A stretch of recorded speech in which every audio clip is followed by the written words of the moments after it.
हम लोगों ने पिछले लेक्चर में कुछ प्रूफ वगैरह देखे थे, तो हम लोग 2-3 और प्रूफ डिस्कस कर लेते हैं ताकि आपको एक रफली आइडिया मिल जाए कि हम लोग चीज़ों को अप्रोच कैसे करते हैं। तो यहाँ पे जो हम लोगों ने 3 ट्रिग्नोमेट्रिक आइडेंटिटीज़ डिराइव की थी, जो थी कि 1 + tan square theta equal to sec square theta, और थी 1 + cot square theta equal to cosec square theta, और था 1 = sin square theta plus cos square theta. तो ये 3 थे, और बाकी हमारे वो नॉर्मल थे कि sine theta into cosec theta equal to 1, cos theta into sec theta equal to 1, और tan theta into cot theta equal to 1। और यहाँ पे 2 और वो थे जो हमें साइन कॉस और टेन का रिलेशन पता था। Sine theta by cos theta हमारा टेन थीटा होता है, और 1/tan थीटा कॉट थीटा होता है।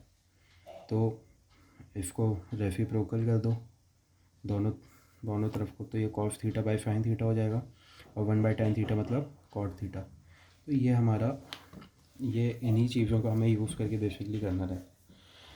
तो अब हम लोग कुछ एग्जांपल्स देखते हैं। एक ये है कि sec की power 4 theta minus sec square theta को ये प्रूव करना है।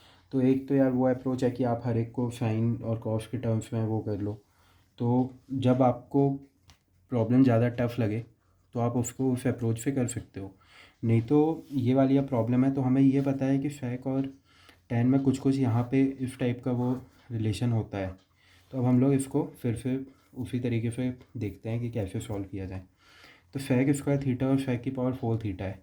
तो यहाँ से आप LHS में एक काम कर लो कि sec स्क्वायर थीटा कॉमन लो, तो ये हो जाएगा sec स्क्वायर थीटा -1।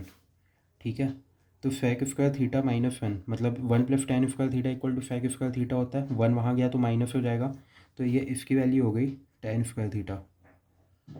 ठीक है, और ये sec स्क्वायर थीटा है। तो sec स्क्वायर थीटा जो है, मतलब मैं इस प्रॉब्लम को उस तरीके से देख पा रहा हूँ, इसलिए मेरे लिए इजी हो जा रहा है कि अब sec स्क्वायर थीटा को आप लिख दो 1 + tan स्क्वायर थीटा। तो अब आप tan स्क्वायर थीटा बाहर है, और 1 + tan स्क्वायर थीटा या अगर आप मल्टीप्लाई करोगे तो ये हो जाएगा tan square theta plus tan की पावर 4 थीटा, जो कि इक्वल टू RHF है। LHF equal to RHF hence proved. तो एक तो वो हो जाएगा। लेकिन यार अब आपको ये लगेगा कि इसको ये कैसे लिख दिया, इसको ये कैसे लिख दिया। तो आप यहाँ पे और वो भी काम कर सकते हो। मतलब ये एक तरीका है जो आप सॉल्व करते करते आपको एक आइडिया हो जाएगा कि ऐसे करना है। नहीं तो आप इसको ये लिख सकते थे इस स्टेप में, मतलब कि sec स्क्वायर थीटा को अब आपको कुछ नहीं हो रहा है तो आप 1/cos स्क्वायर थीटा लिख दो। tan स्क्वायर थीटा है ना, उसको आप sin square theta by cos square theta लिख दो tan स्क्वायर थीटा को। तो आपका बेसिकली ये हो गया है sin square theta by cos की पावर 4 थीटा। तो आप इसको बोल दो ये LHF है। अब आप RHF को भी सिंप्लीफाई करो। ये मत करो कि LHF को ही वो करके आप RHF में जा रहे हो। आपको बस LHF equal to RHF prove करना है एग्ज़ाम में, तो आप अब RHF को सिंप्लीफाई करो। tan square theta plus tan की पावर 4 थीटा।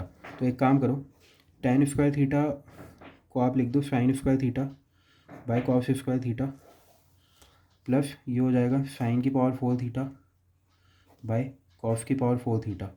तो अब डिनोमिनेटर मतलब आप इसको cos की पावर 4 थीटा लिख दो, मतलब ले लो। अब उसके बाद यहाँ पे cos मतलब ऊपर cos स्क्वायर थीटा मल्टीप्लाई हो रहा है sin square theta cos square theta. आप लोग से मैं इतनी उम्मीद करता हूँ कि आपको ये नॉर्मल एडिशन वगैरह तो बनता ही होगा, फ्रैक्शंस में किस तरह करते हैं। अब यहाँ पे sin स्क्वायर थीटा अगर कॉमन ले लेते हैं ऊपर, ठीक है, तो ले लो, क्योंकि हम लोग सिंप्लीफाई कर सकते हैं। अभी sin स्क्वायर थीटा कॉमन लेके देखो क्या हो रहा है। ये cos square theta plus sin square theta बन रहा है बाय ये cos की पावर 4 थीटा, और ये cos square theta plus sin square theta क्या 1 होता है। यहाँ पे हम लोगों ने डिराइव पहले भी किया हुआ है, तो इंटू 1 हो गया, ये कट के 1 हो गया, तो sin square theta into 1 by cos की पावर 4 थीटा, मतलब sin square theta by cos की पावर 4 थीटा। ये RHF हो गया, और LHF इक्वल टू RHF दोनों, यहाँ पर भी sin square theta by cos की पावर 4 थीटा आया, यहाँ भी वही आया। LHF और RHF बराबर हो गए, हैंस प्रूव्ड। ये आपका प्रॉब्लम सॉल्व हो गई है। तो ये तरीका है कि यहाँ पे बहुत छोटे में हो गया था कि हम लोग sec स्क्वायर थीटा को 1 + tan स्क्वायर थीटा लिख दिए। लेकिन यार अब अपने को इतनी जल्दी समझ में आएगा नहीं ना कि इसको इस तरह भी लिख सकते हैं। तो आप साइन और कॉस के टर्म में ले आओ हर एक को। प्रूफ वगैरह करना है, LHS को भी सिंप्लीफाई करो साइन कॉस में, RHS को भी करो, एकदम सिंपल टर्म्स में अपने को लेके आना है। तो उससे आपका काम काफ़ी आसान हो जाता है। एक और प्रॉब्लम देख लेते हैं हम लोग इसी में। एक ये प्रॉब्लम है जो आप कई जगह इसके ऑब्जेक्टिव क्वेश्चंस भी बनते हैं। Sec square theta plus cosec square theta equal to sec square theta cosec square theta.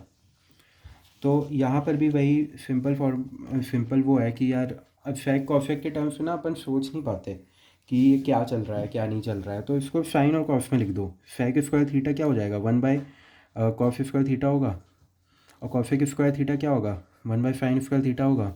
इन दोनों का वो कर लो आप, मतलब ऐड कर लो डिनोमिनेटर इक्वल वो करके, एलसीएम करके, तो ऊपर हो जाएगा sign square theta plus cos square theta, और ये इसकी वैल्यू 1 होती है, तो ये हो जाएगा 1 by cos square theta sine square theta, right. ये LHS है। अब RHS देखो आप, यह है sec square theta cosec square theta, ये इन दोनों का मल्टीप्लिकेशन है, तो सेक स्क्वायर थीटा को लिख दो 1 बाय कॉस स्क्वायर थीटा, इसको लिख दो 1 बाय साइन स्क्वायर थीटा। ये दोनों मिलके भी वही हो गए 1 by cos square theta sine square theta into sine square theta, तो LHS इक्वल टू RHS हो गया। तो आपका आंसर आ गया, हैंड्स प्रूफ्ड। तो ये एक तरीका है करने का कि आप हर एक को वो मत लो कि यार अब मैं ये कैसे प्रूव करूँगा, आप उसको साइन और कॉस में ले आओ। हम लोग, आप देखो जहाँ पे आप अच्छे हो आप उस पिच पे खेलो ना आके, आप दूसरे की पिच पे खेलने क्यों जा रहे हो। फैक को फैक वगैरह आप इनको मना कर दो कि हम आपकी पिच पे खेलेंगे ही नहीं, आप आओ हम साइन और कॉस की पिच पे खेलेंगे।